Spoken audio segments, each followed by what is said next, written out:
1996లో వచ్చిన block buster భారతీయుడు sequel గా భారతీయుడు 2ను డైరెక్టర్ శంకర్ కమల్ హాసన్ తీసుకొచ్చారు. మరోసారి పరిస్థితులను చక్కదిద్దడానికి ఆ వ్యక్తి స్వయంగా తిరిగి వస్తాడని ట్రైలర్ లో తెలుస్తుంది. సిద్ధార్థ్, రకుల్ ప్రీత్ సింగ్, బాబీ సింహ, ప్రియా భవానీ శంకర్ ఇంపార్టెంట్ క్యారెక్టర్స్ చేసిన ఈ సినిమా ఎలా ఉందో తెలుసుకుందాం. చిత్రా అరవిందన్, అతని ఫ్రెండ్స్ సోషల్ మీడియాలో వీడియో కంటెంట్ ద్వారా కరప్షన్ కి వ్యతిరేకంగా పోరాడుతుంటారు. అవినీతి సహించలేని భారతీయుడు అలియాస్ సేనాపతి తిరిగి రమ్మని సోషల్ మీడియాలో ట్రెండ్ మొదలు పెడతారు. విదేశాలలో ఉన్న సేనాపతి ఒక ప్లాన్ తో తిరిగి వస్తాడు. సేనాపతి ఏం చేస్తాడు? అతను తిరిగి వచ్చినప్పుడు ఏమి జరుగుతుంది?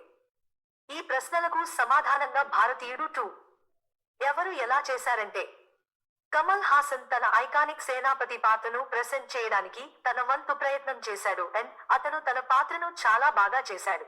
చాలా సీన్స్ ను అతని ప్రెజెన్స్ తో సేవ్ చేశారు.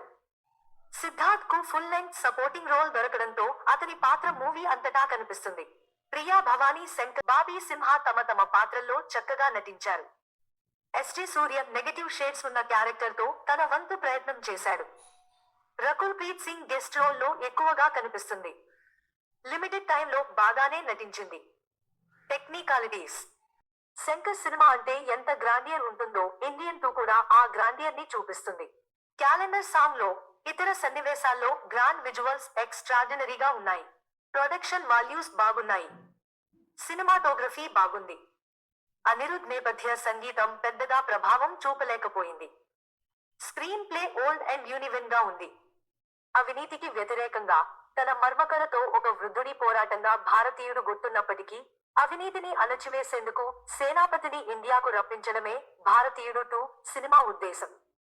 ఫస్ట్ హాఫ్ లో కమల్ కు కొన్ని ఎలివేషన్స్, శంకర్ గ్రాండియర్ కోసం ఈ సినిమా ట్రై చేయండి.